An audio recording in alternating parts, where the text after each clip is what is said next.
What we think reality is not reality at all. If you want to manifest the life that you would like, you have to ignore reality. I know that sounds controversial, or ignore reality, what does that mean? But what I'm basically saying is that what we think reality is not reality at all. It's a bunch of thought forms. Really, it comes down to a bunch of electrical activity and neurotransmitters in our brain, a bunch of arousal responses in our bodies, and hormonal responses in our bodies, and we call that our reality. These become thoughts and images and pictures that we think are reality, and it's really just living in patterns in the brain. And so we're walking around with these patterns, and we're actually in reality all the time, but we're really ignoring real reality all the time, and we're paying attention to what we think reality is. That's why I say ignore reality, because what we think reality is a bunch of thought forms. Example, how many times have you used the doorknob today? How many times has a doorknob been in your experience? Now, have you thought about a doorknob since I mentioned that? Meanwhile, it's everywhere, and you haven't really thought about it. I mean, some people think about it. They may be, afraid of germs, or maybe there's a hot doorknob that got burned on or something. But for the most part, doorknobs are everywhere. We ignore them. They're there. They're in our reality, but we don't call our reality a reality filled with doorknobs. So what we're really talking about when we talk about reality are nothing more than these patterns in the brain that we paid attention to in the past, that we now keep in the present and project onto the future. And they're just patterns.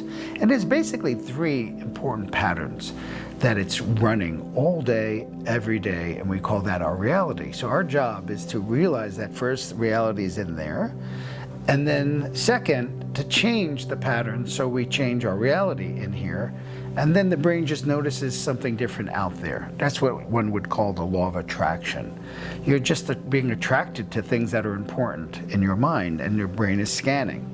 And look at it this way, like the doorknobs, there are sinks and faucets, and there are walls, and there are doors, and there are cars out in the street. There are things all over the place that we are ignoring.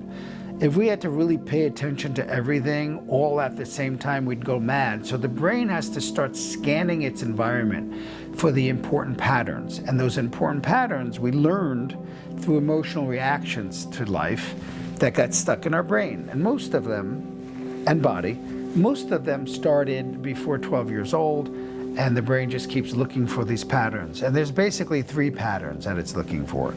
And these patterns are what we call our reality. That's why they keep repeating themselves, because they're emotionally charged with defense mechanisms, coping mechanisms, and projections of craving and hope. And so the first pattern to address would be a very pleasant pattern. And so this is when we notice something we like. Like my son loved Transformer cars when he was younger. And so every time he saw the Transformers, he just loved them, he liked them, he liked the way they moved. And he just liked these Transformer machines. And he just liked them, and he paid attention to them, he was drawn to them. And it became something that was familiar and pleasant. And when things are familiar and pleasant, the brain's job is to start wanting more of it, and starting to create automatically more of it. It's kind of how neurofeedback works. The brain registers that you like a certain frequency in the brain, and it starts creating more of it as long as you like it through operant conditioning. And so that's how the first pattern works. It's just something we register as important, and we feel it and like it, and we just seem to be drawn to it. We look for it in the world, the brain scanning. As soon as we walk into a room, if that thing is present, those butterflies or unicorns, crystals, whatever it is that you are into, cars, as soon as you see it, your brain's gonna go to it. And that's that pattern. It's not a lot of craving involved. It's just basically appreciation, fancy, passion even, and desire. It's like unadulterated desire. The second pattern, this is the important one. These are the patterns that are based on experiences that have never been resolved. what Freud called repetition compulsion, what Jung talked about, whatever's not looked at in the subconscious mind will create our reality, and we'll call it fate. It will determine our experiences. These are moments that never got resolved, so in an attempt to resolve them, the brain is looking for them, and while we're trying to fight that problem, we're trying to fix it or fight it, trying to get people not to lie to us or tell us the truth or try to get money. While we're trying to fight the pattern, the subconscious keeps attracting it. And so we may be good at manipulating our world for a while, but even if we get the world to look a certain way, we're in this feeling of anxiety because we're afraid it's going to change again. And so we never process the emotions around a negative experience. We never mastered a moment. We never got comfortable in dealing with this challenge, so it becomes an emotional charge. And because we have this emotional charge, we're trying to escape or get away from. The brain is in also pattern number 3, which is looking for the solution to that emotional discomfort. And so what it's doing is it's looking for, I don't like this feeling I never processed about being broke or not having money.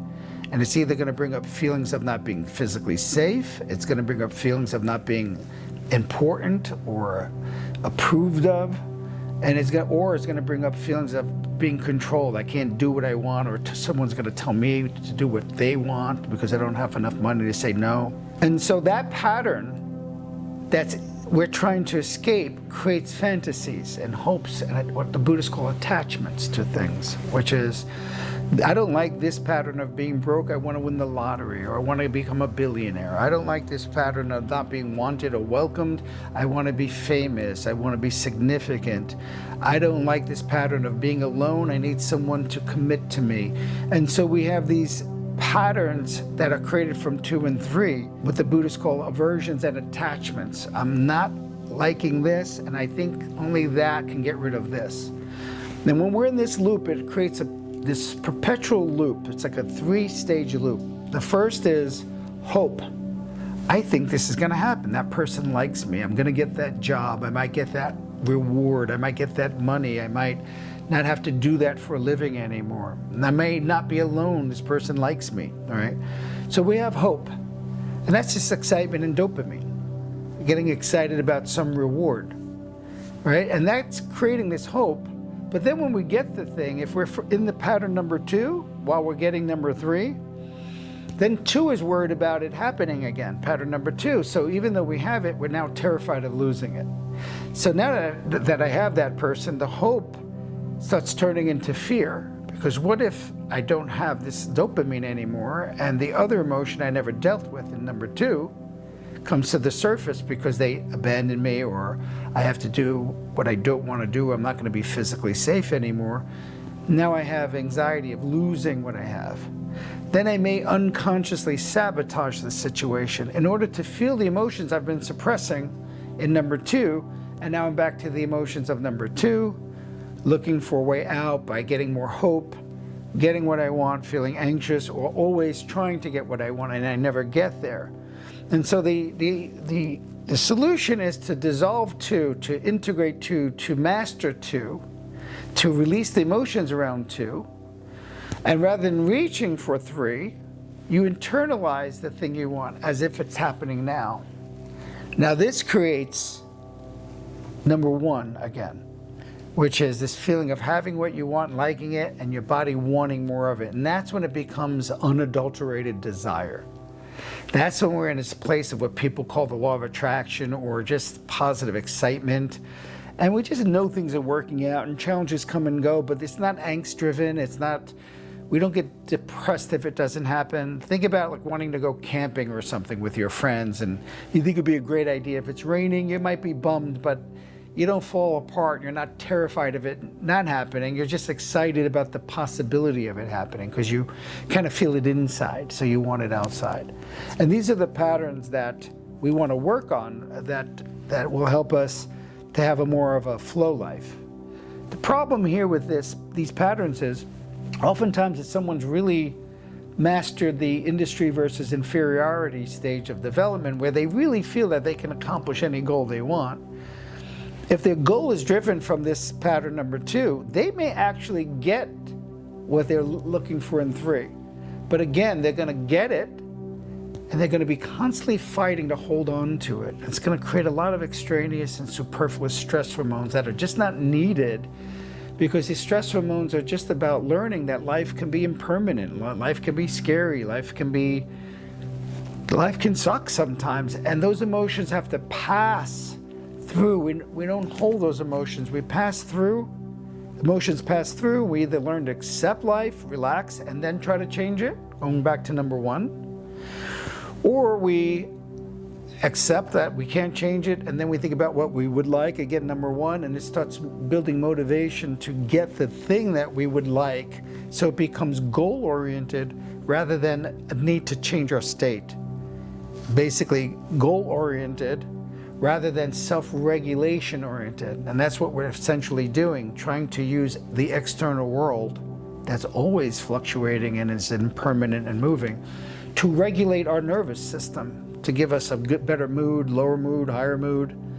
And this is where we get in trouble, because since the world's always moving, if our nervous system is being affected by the external world, then things look good, we're excited, might be bad, we're anxious, things are bad, we get depressed, and it just keeps going.